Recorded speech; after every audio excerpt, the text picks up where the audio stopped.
Okay. Like, I hear you. Like, but Zoe, like, how are you gonna make a game with no victory conditions? Isn't that just like a tabletop RPG?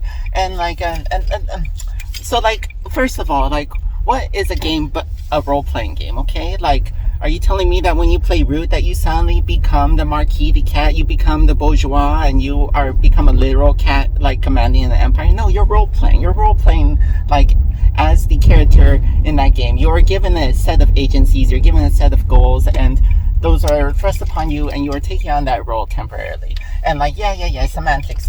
Like, the tabletop RPG is like a very specific like thing where you're like manifesting like an entire like personality and whatnot, and like the adventure is about that. But like, I want you to sort of, okay, I want you to unlearn all the like things that have been bored into you in terms of game design, like ethos, and like what is acceptable for a game to be. Because like think back to like, you ever play with kids? Like, have you ever like played with kids? You think that they're going like, okay, and the game ends when like somebody touches his pole, or after the fifth person is it. No, they're just they like decide on some rules, they decide on some structure.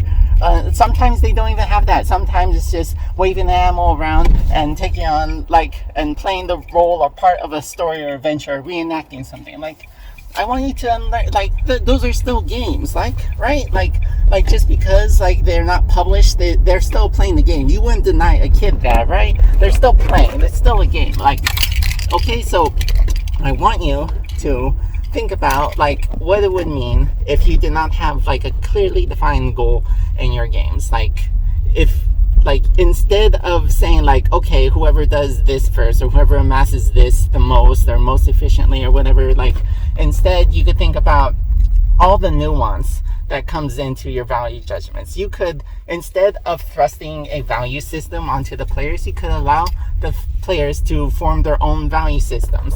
Create like a play environment where they are motivated to come up with a value system, where their sort of personality can manifest as what they want to happen in the game. Like, for example, maybe you might want to make a game about balancing all the affairs in your life, like about balancing like you have to make enough money to pay the bills, but you also need to raise your child and make sure that they become like the best person they could be. And also you have like passions for the world that you want to manifest, and you have like personal aesthetic like desires that you need to like